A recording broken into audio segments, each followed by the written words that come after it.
It's not only news, it's science breakthroughs. Tomorrow's technologies. Advanced medical techniques.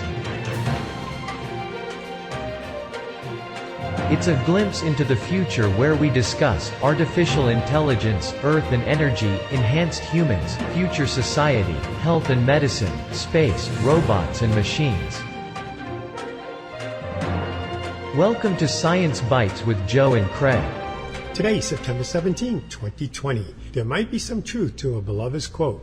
A reader lives 1,000 lives before he dies. Researchers say reading fiction can show us different viewpoints and shape how we relate to each other.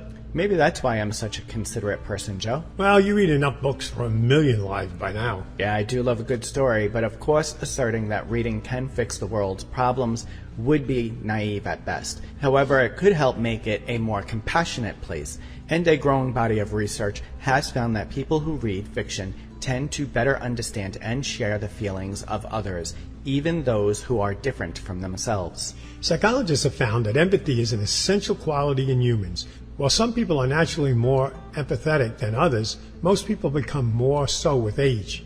Is that true, Joe? Have you become more empathetic with age? Can't you tell? Yes, I can. Although there are many ways to cultivate empathy, they most likely involve practicing positive social behaviors, like getting to know others, putting yourself in their shoes, and challenging one's own biases. And stories, fictional ones in particular, offer another way to step outside of oneself. I can't wait till you get older. Hey, I'm a really nice person, yeah, mister. Right. Okay. Don't hurt my feelings. Sometimes empathy is described as a glue that holds society together. Without it, humankind probably wouldn't have gotten this far. Our ancestors depend on acts of caring for survival, such as sharing resources, helping with healing the sick, and protection for our predators. We will probably continue needing empathy to move forward. Yet, at this particular moment in our history, it can feel sometimes like empathy is on shaky ground. Yeah, you're not kidding, and we're going to need a lot of empathy in the future, especially considering our ever-increasing exploration of space. It will be imperative to maintain compassion for others as the distance from other colonies start to increase. I say this because the U.S. Space Force just deployed its first troops, not into space, which I wish they would have, but to the air base in Qatar. 20 airmen assigned to the 16th Space Control Flight, along with the 609th Air Operations Center, joined the U.S. military's newest independent armor service. The airmen and airwomen will conduct space operations and space systems operations from reporting sources of electromagnetic interference messing with U.S. satellites to network logistics. The United States wants to be present and a leader in space. U.S. Space Command, along with U.S. Space Force, will play a critical role in protecting our nation's vital interest in space. The airmen will be donning a brand new uniform which sports a woodlands camouflage design. Now, I don't know, man.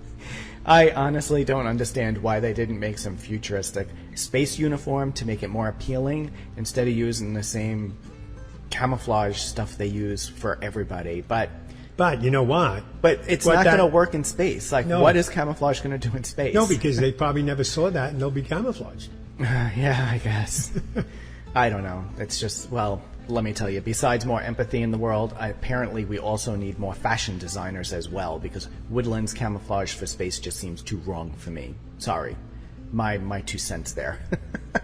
Well, you know, Craig, if aliens ever bump into them, they're not going to know that that was a camouflage, and they probably won't even see them. Oh, that's true. While the Space Force is wearing standard Army colors, another branch of the military will soon carry a fancy new backpack showing a picture of aliens. I don't think that's in there. I know, that won't be. A military tech startup has unveiled a new AI-powered drone called the Ghost 4 that will fit neatly into the fancy backpack. The company promises to inject artificial intelligence into drone-assisted missions soon. Ghost 4 will be performing tasks such as identifying targets much faster and more efficiently.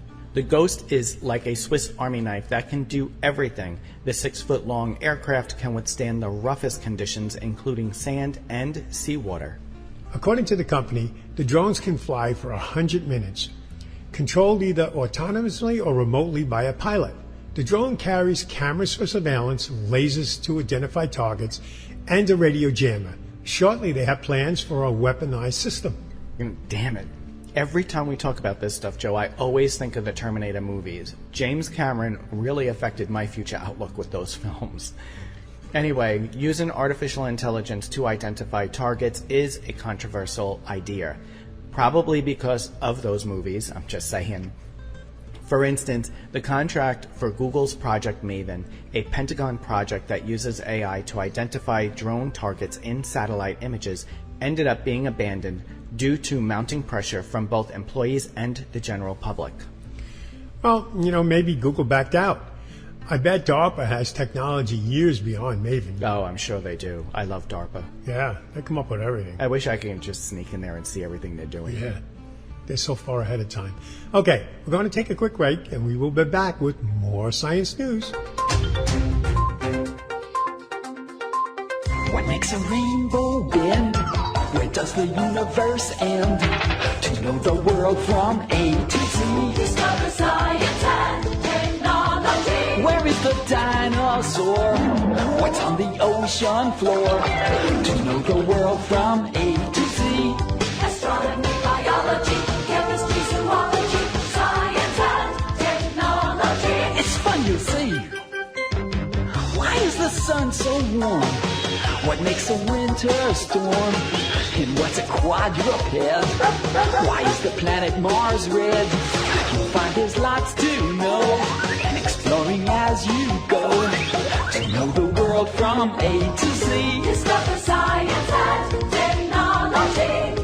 Astronomy, biology, chemistry, zoology, science and technology. It's fun, you'll see. A public service message from the National Science Foundation.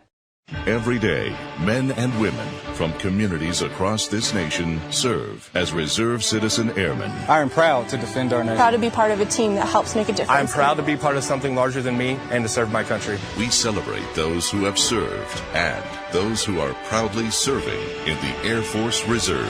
Our mission is to fly, fight, and win in air, space, and cyberspace. I am proud to be a member. I am proud to protect Proud to serve in the U.S. Air Force Reserve. Welcome back.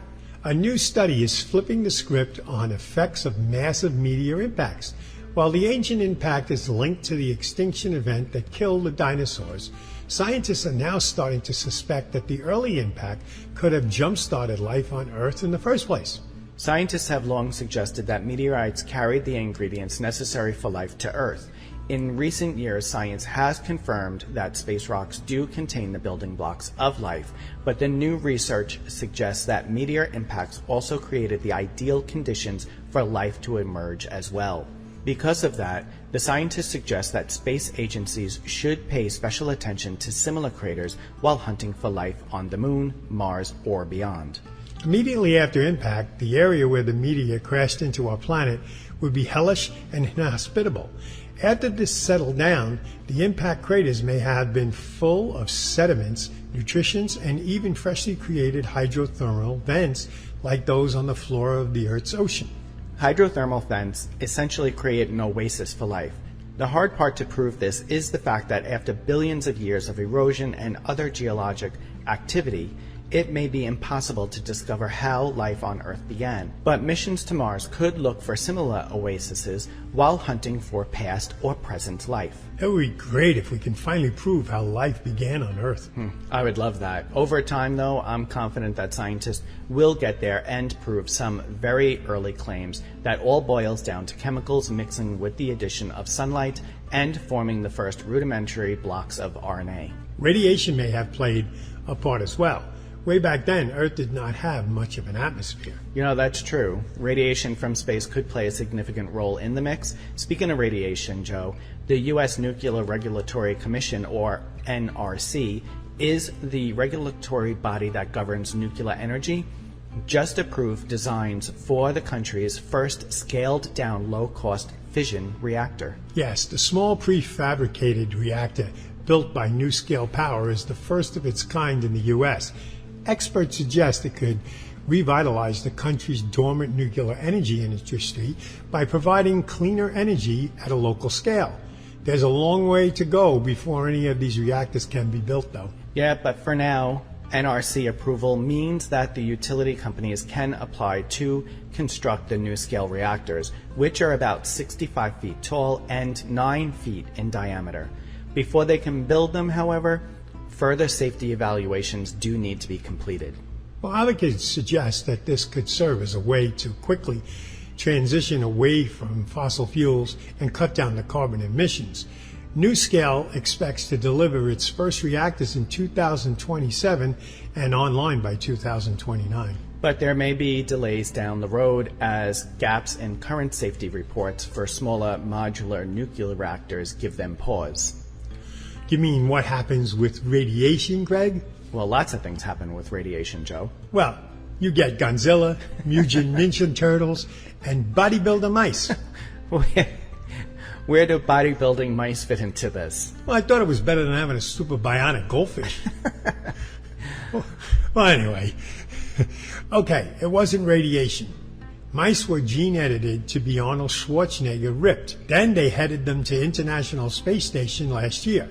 According to the newly published research, they were capable of keeping their gains over the entire month. A team led by C. Jen Lee of the Jackson Laboratory in Connecticut sent 40 young black mice to the station back in December 2019. Some of the mice were gene-edited to remove a protein called myostatin that limits muscle growth. As a result, the treated mice had about twice the skeletal muscle mass of normal mice. The researchers were hoping to learn more about how microgravity affects bodies in space, especially when it comes to muscle atrophy and bone loss, risks that astronauts face when spending a considerable amount of time working on board the ISS. The 24 regular mice lost considerable muscle and bone mass in the microgravity like human astronauts. 8 of the bodybuilding Mighty Mice were launched with double the muscle mass, retained most of the additional mass. Another 8 mice received the Mighty Mice treatment in space and came back to Earth more swollen than ever. Poor mice. I know. They concluded that the technique could work not only in astronauts on prolonged missions, but also in people with disuse atrophy on Earth, such as in older adults or individuals who are bedridden or wheelchair-bound from illness. Despite the successful experiment, this kind of drug won't be injected into human astronauts anytime soon. Interesting. Gene-edited mice in space where solar radiation is abundant. I bet there will be an electrical accident and a mouse will get zapped and we will finally have Mighty Mouse saving the day. Leave it to you to come up with something like that. But you know what? Who says it can't happen? You watch. That's funny. We're going to take a small break, and when we return, we have another bite for you. Hi, I'm David Boreanaz with a personal message for any returning vets that may be struggling to cope. There's help, and it's just a phone call away.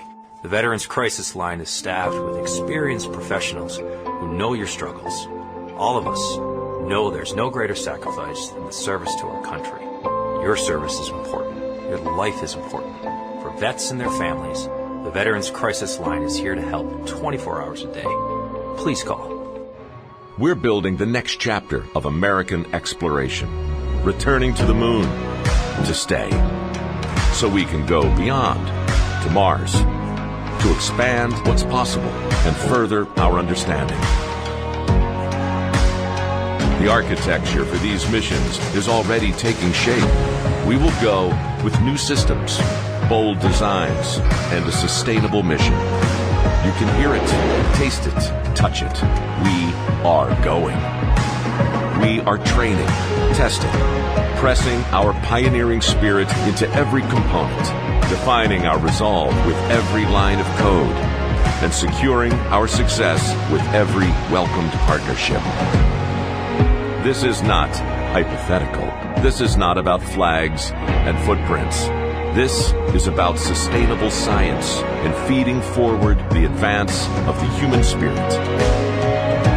Because we are the pioneers, the star sailors, the thinkers, the visionaries, the doers. because we stand on the shoulders of giants to go farther than humanity has ever been. We will add our names to the rolls of the greatest adventurers in history. Every day, every mission, we advance this call. We are NASA. And after 60 years, we're just getting started.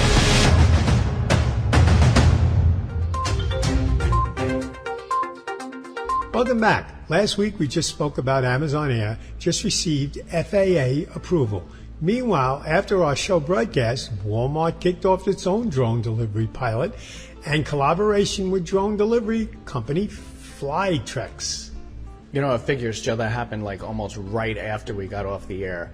The pilot program launched in Fayetteville, North Carolina, and is limited to select grocery and household essential items from the retailer's local stores. A Walmart representative admitted that it would be some time before we see millions of packages delivered via drone, though. This still feels like science fiction. We're at the point where we're learning more and more about AI drone technology that is available and how it can be used to make our customers' lives easier. Flytrex's drones can cruise at 32 miles an hour at 230 feet and can release their payload stored inside a delivery box below the rotors via a wire release mechanism. According to the company's website, orders are lowered using the wire from 80 feet, ensuring a quiet and secure delivery.